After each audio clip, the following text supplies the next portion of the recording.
ओम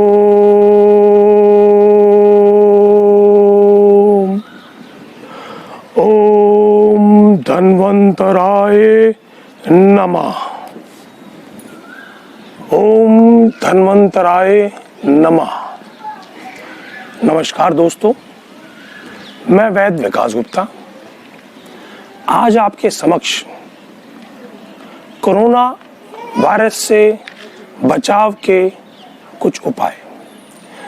बचाव से पहले जानते हैं ये महामारी हमारे पौराणिक आयुर्वेदिक दृष्टिकोण से किस प्रकार फैलती है।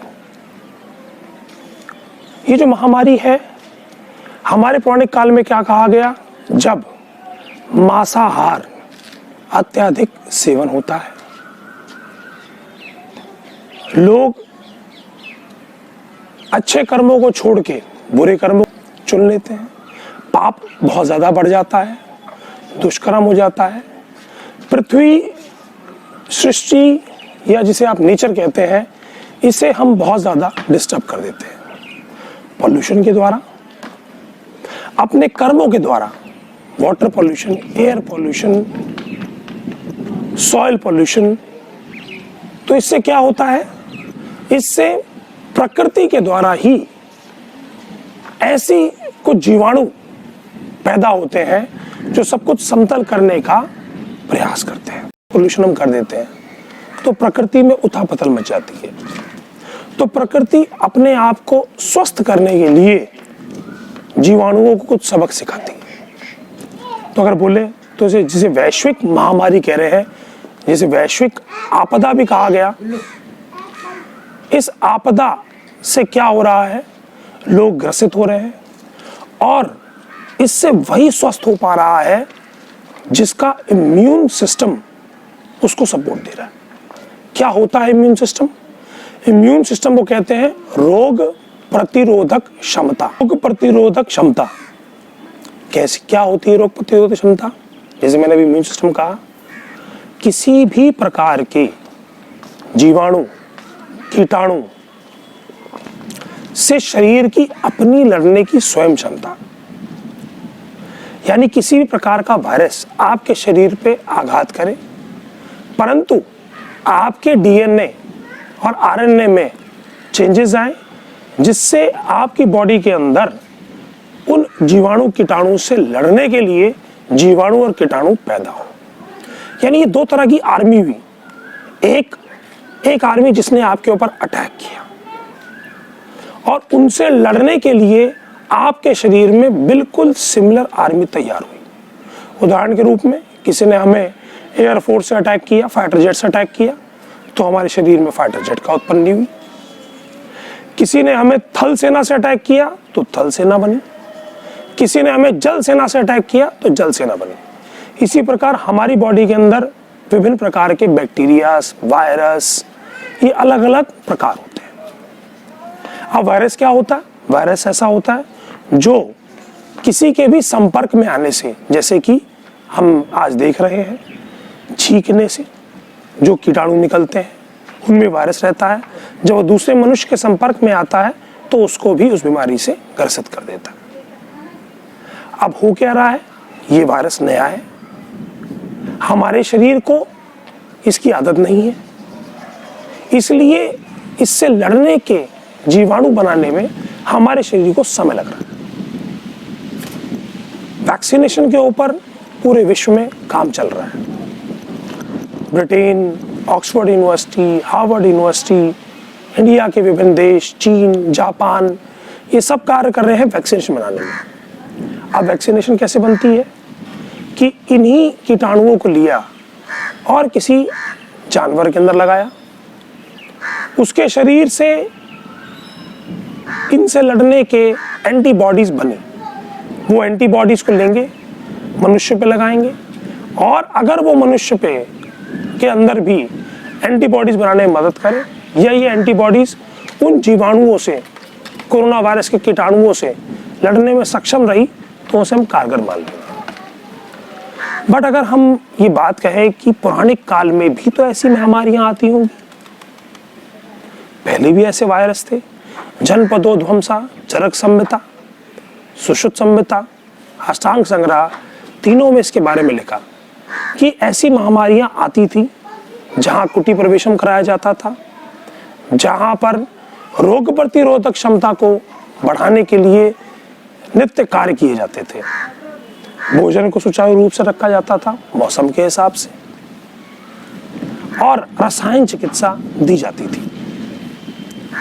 अगर मैं आपसे कहूं कि उस समय, जिस समय महामारी फैलती थी, उस समय हम ज्यादा अच्छे और उत्तम तरीके से महामारियों से जीत लेते थे, तो शायद आज के परिवेश में लोगों का, बहुत सारे लोगों का ये मानना है कि ऐसा संभव नहीं है।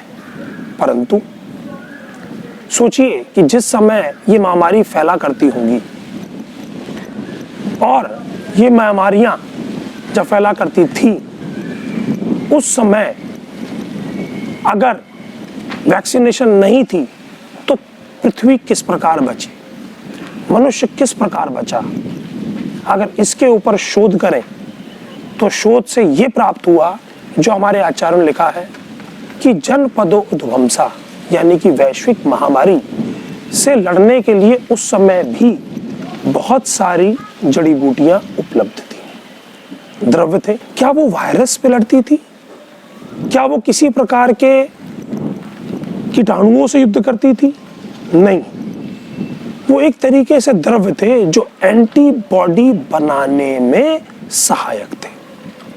आज आयुष मंत्रालय ने बताया समशमनी वटी खाएं, च्यवनप्राश का ग्रहण करें, काढ़ा पिए, हल्दी का प्रयोग करें, तुलसी का प्रयोग करें, दालचीनी का प्रयोग करें। ये क्या करते हैं? ये आपके शरीर के अंदर एंटीबॉडी बनाने में मददगार है। यानी इसके लिए किसी भी जानवर के अंदर, किसी भी मनुष्य के छोड़ के किसी और भी प्राणी के अंदर इन कीटाणुओं को डालने की आवश्यकता इंजेक्शन के रूप में नहीं है। यानी मनुष्य का शरीर स्वयं ही तैयार है। तो पौराणिक काल में क्या था? जो जड़ी बूटियों के मैंने नाम लिए, जैसे कि तुलसी, हल्दी, दालचीनी, जो हमारे किचन में उपलब्ध है, तो हम क्या करते थे? इनके प्रयोगों को हम सिम्पटमाइज ट्रीटमेंट के रूप में यूज करते थे। उदाहरण के रूप में सांस फूलने लगी है तो क्या करें? अदरक का रस शहद के साथ ले लें। खांसी आ रही है तो सीतोपलादी चूर्ण शहद के साथ ले लें। बुखार आ रहा है तो षडंग पानी पी लें, गिलोय का प्रयोग कर लें। तो हमने क्या? सिम्पटमाइज ट्रीटमेंट किया। आयुर्वेद के अंदर क्लिनिकल साइंस एंड सिम्टम्स पे इलाज होता है। क्लिनिकल साइन एंड सिम्टम्स की जो द्रव्य है, कार्य मूलभूत सिद्धांतों पे ही करते हैं जहां से बीमारी उत्पन्न हो। बहुत सारे लोगों ने ये कहा कि ये जो द्रव्य, जो क्लिनिकल साइन एंड सिम्टम्स पे कार्य करते हैं, ये सिर्फ सिम्टोमेटिक रिलीफ देंगे, लेकिन आपके शरीर के अंदर से इस बीमारी से या इस बीमारी को खत्म करने की पूर्णतः क्षमता नहीं देंगे। परंतु ऐसा नहीं है।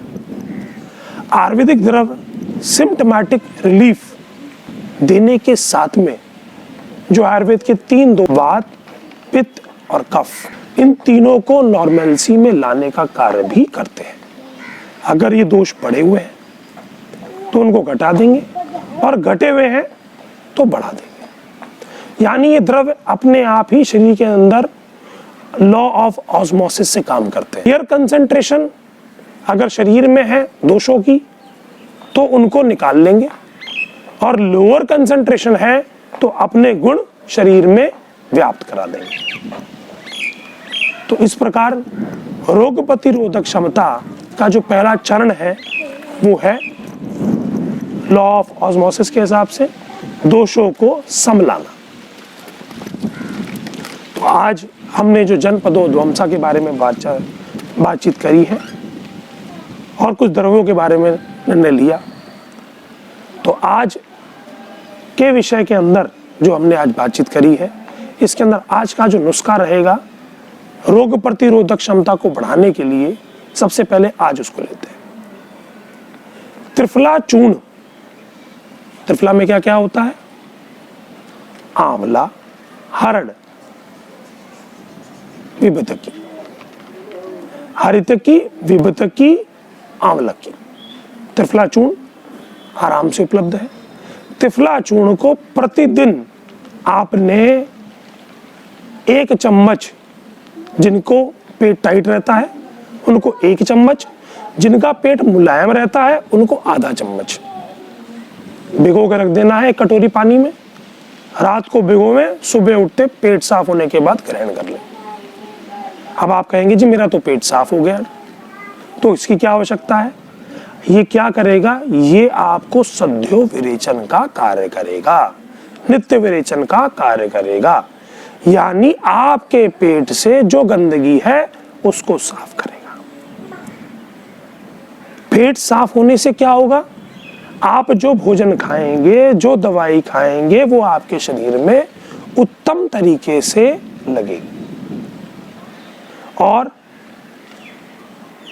जब वो द्रव्य आपके शरीर में लगेगा तो आपकी रोग प्रतिरोधक क्षमता को बढ़ाने में बहुत फायदा मिलेगा। तो आज का हमारा नुस्खा है त्रिफला 1 चम्मच पानी में भिगोना है और सुबह उठते उसको ग्रहण कर लेना है। पानी भिगोने से क्या होता है? द्रव्य जो है उसके अंदर उसके जो गुण है उनमें वृद्धि हो जाएगी। त्रिफला को लेने के बहुत सारे प्रकार हैं। लोग एक फंकी खा के भी पानी पी सकते हैं, और कुछ लोग रात को सोते समय भी लेते हैं। लेकिन नित्य विरेचन अगर आपको लेना है या विरेचन करना है तो आप नित्य विरेचन में लोग रात्रि को लेके सोते हैं, और अगर हमें विरेचन करना है, सद्यो विरेचन करना है, तो सुबह जागते पेट सफा होने के बाद हम इसको ग्रहण करेंगे। धन्यवाद दोस्तों।